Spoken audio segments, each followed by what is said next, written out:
જો ફોન એટલે જ, અને 1.5 અઢી ઘણા તો છે ને બીજા જ ટાઈમે કરે. હવે હું ઉપાડું નહીં, પણ ઘણીવાર મને એમ થાય કે કોઈ પુષ્ટ કરાવવા માટેનું હોય કે કોઈ, આપણે ઉપાડીએ એટલે આવી જ પંચાત હોય બધી. પણ મને એમ થાય કે 100 દોષી છૂટી પડે, એક નિર્દોષને પેલું ના થવું જોઈએ. એટલે આવું ખોટા વ્યર્થ વાણી વિલાસ ન કરો મારા વાલા. દૂધ તો અહીંયા આપણે કોઈના ઘરે ગાય નથી. મેવોય આપણે બજારમાંથી જ લાવીએ છીએ, જે વ્રજમાં મળે. સૂકો મેવોય બજારમાંથી લાવીએ છીએ. આમાં તમારે કયું બહારનું ધરવાનું? એટલે વ્યર્થ ખાલી. હા, તમને જે એવું લાગે કે અહીંયા, હા, એક બેનનો પ્રશ્ન સવારમાં 6:45 વાગ્યા, અને મને બહુ ગમ્યું, મેં ઉપાડ્યો.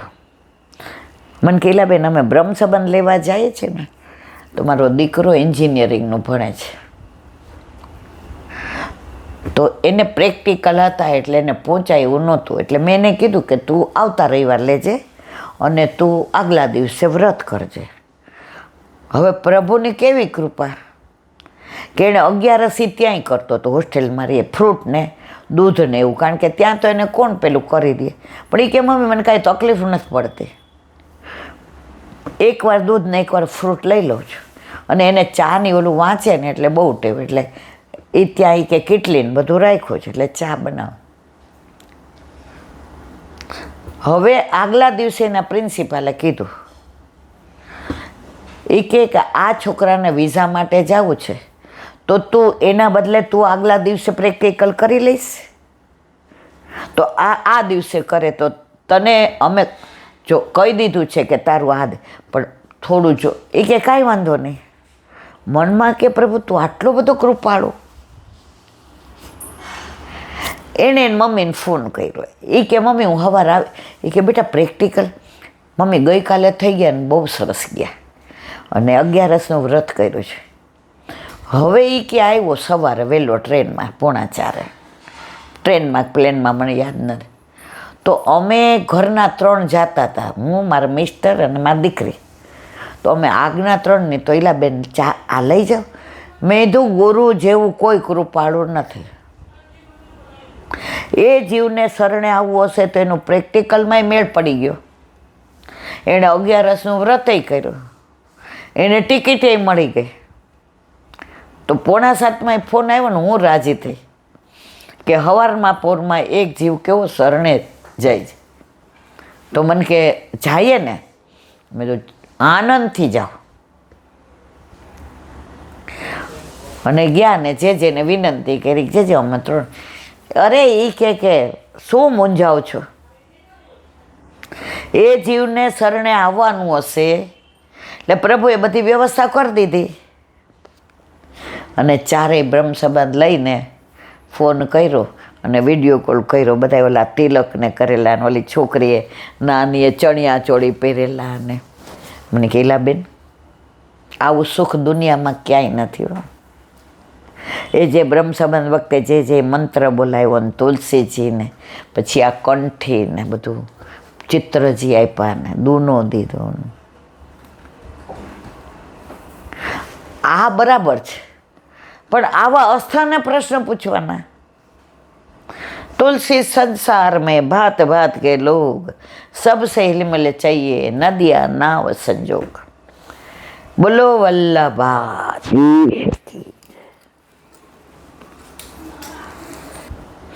श्री भागवत भगवान की जय.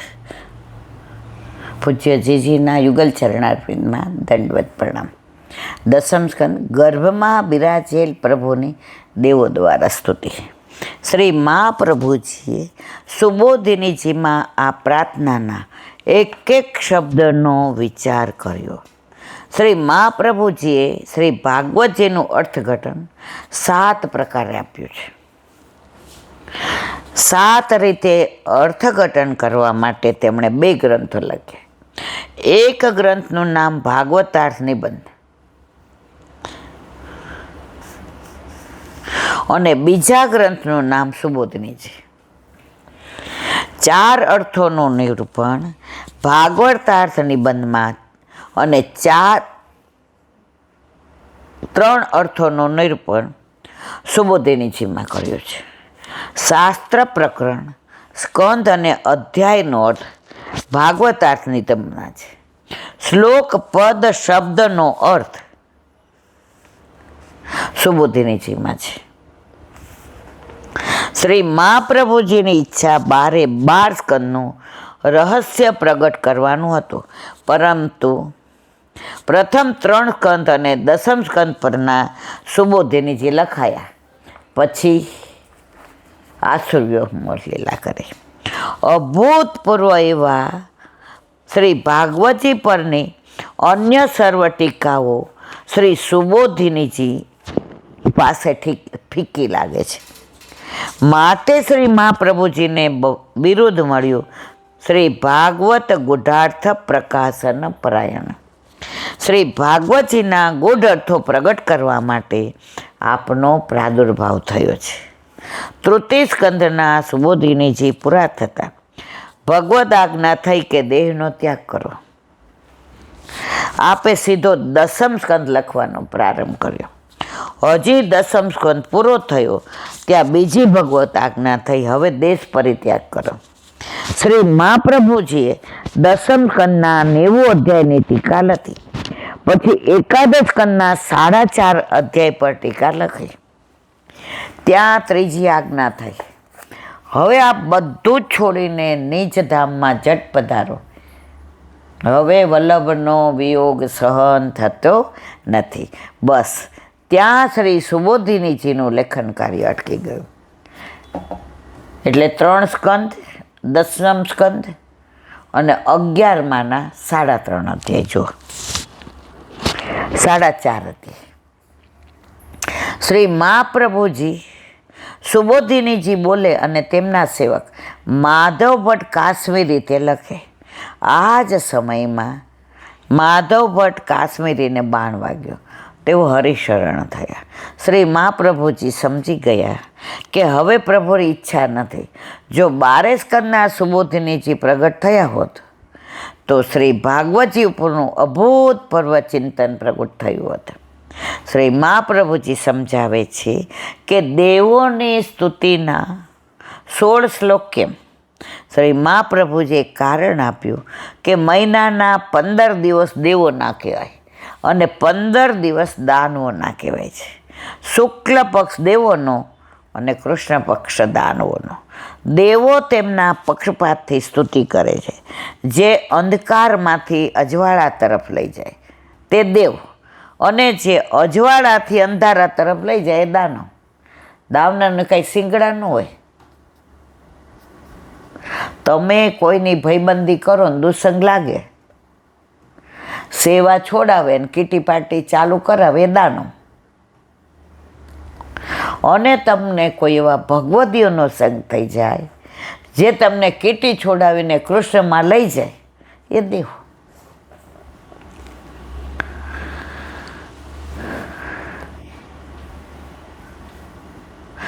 દેવો તેમના પક્ષપાતને જોઈને 15 શ્લોકની સ્તુતિ કરે છે અને 1 શ્લોકમાં દેવકીજીને સાંત્વન આપે છે. માટે 16 શ્લોકથી સ્તુતિ કરે છે. બીજું કારણ સમજાવ્યું કે દેવો 4 રીતે ભગવાનની સ્તુતિ કરે. લોક દર્શનથી, સ્મૃતિ દર્શનથી, તેજ દર્શનથી અને ભગવત દર્શનથી. દેવો કેટલા? 4 રીતે. લોક દર્શનથી, સ્મૃતિ દર્શનથી, તેજ દર્શનથી અને ભગવત દર્શનથી. 4 દર્શનમાં પણ 4 વિભાગ છે: પ્રમાણ, પ્રમેય, સાધન અને ફળ. પ્રમાણ, પ્રમેય, સાધન અને ફળ. શ્લોકના 4 દ્રષ્ટિ: પ્રમાણ કર્યું, પ્રમેય કર્યું, ફળ કયું અને સાધન કયું. આમ 4 દ્રષ્ટિ અને તેના 4 સાધનોનો ગુણાકાર 16નો થાય.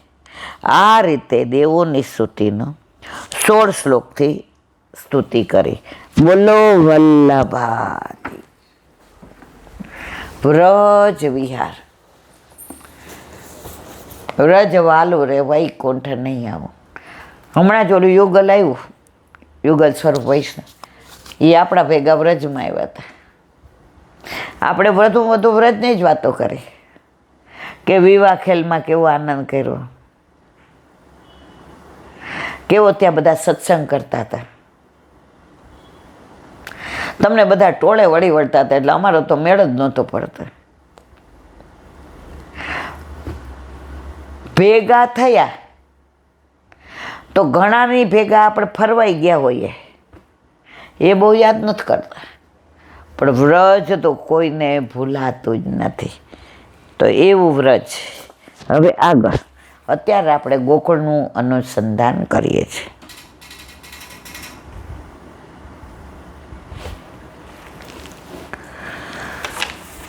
શ્રી દામોદરદાસ સરસાનીજીને પ્રથમ બ્રહ્મસંત પુષ્ટિમાર્ગ પ્રાગટ્ય શ્રી ગોવિંદ ઘાટે થયા. શ્રી ઠકરાણી ઘાટે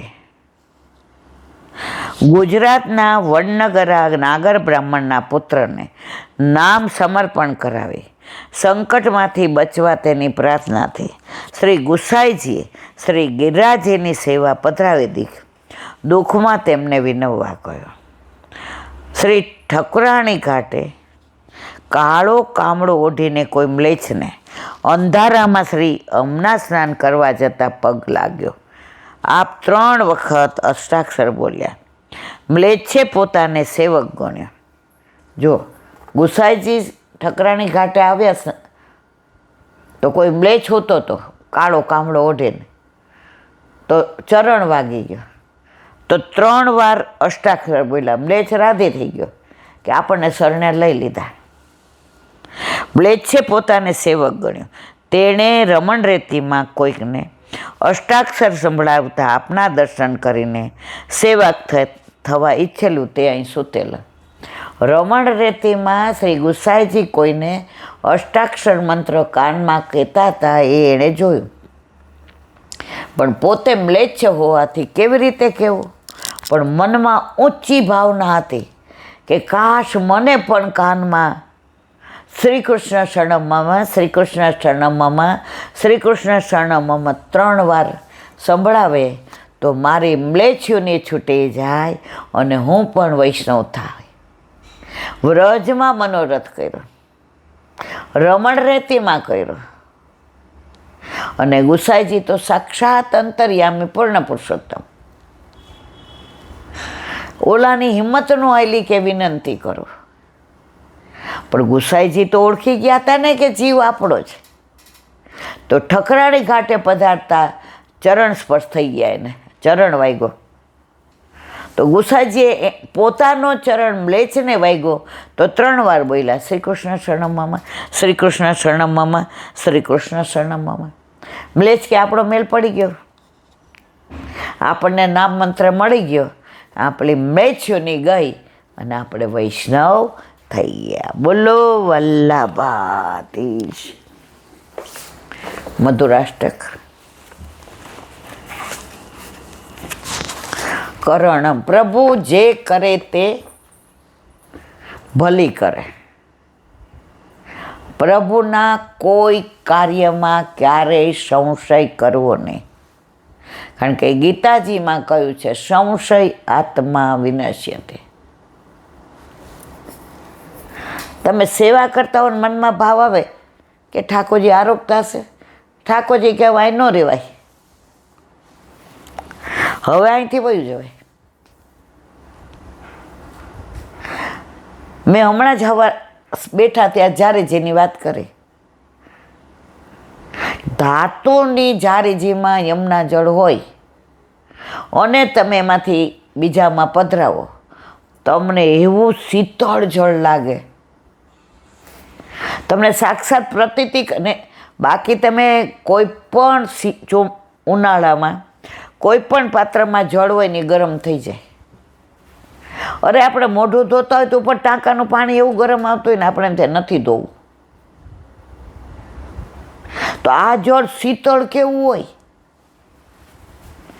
આ પ્રભુ આપણી સેવા અંગીકાર કરે છે, કારણ પ્રભુને આપણે સાક્ષાત માનીએ છીએ.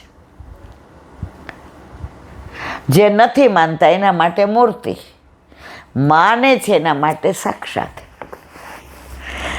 ચોથા શ્લોક પછીના બધા શ્લોકોમાં શ્રી ઠાકોરજીની કેવ રસમય કુમાર લીલાનું વર્ણન છે.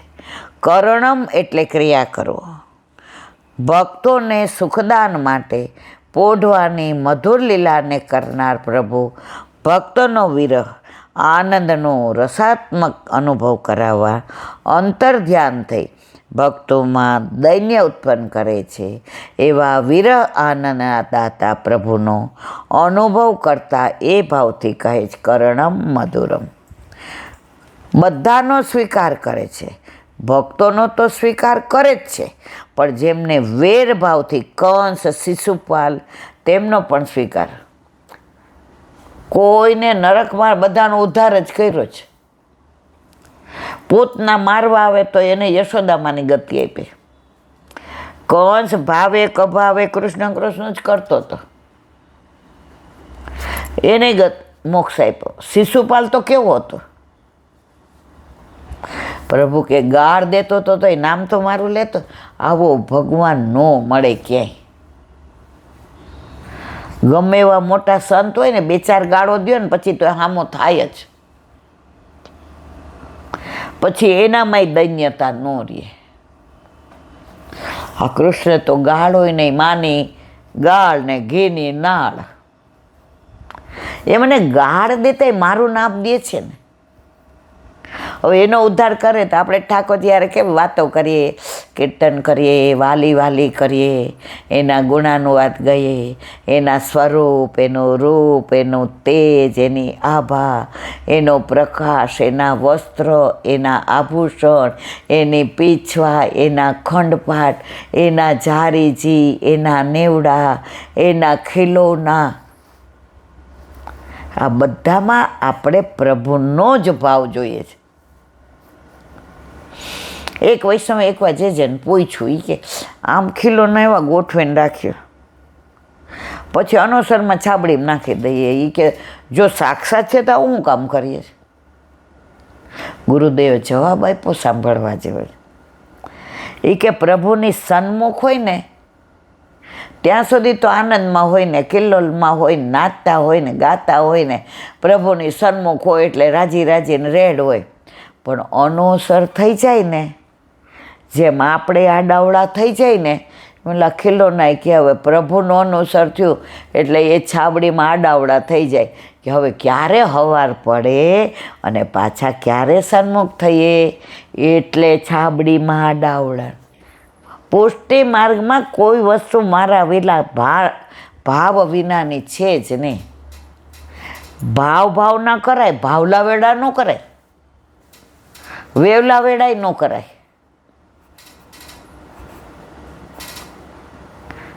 ઘણા છે ને માણસો અમુક ફોન બાપા કેટલું આમ એવું બોલે ને, આપણે એમ ત્યાં બંધ થઈ જાય થારો. આપણામાં ભાવલા વેડાને સ્થાન નથી, ભાવને સ્થાન છે. અને પ્રભુને ભાવ બહુ ગમે છે. કાલે જ આપણે તુકારામની વાત કરી. એને ક્યાં સંસ્કૃત આવડતા હતા, એને ક્યાં ગ્રંથો આવડતા હતા, પણ એના ભાવથી ગ્રંથો લખેલા હતા એની ભાષામાં.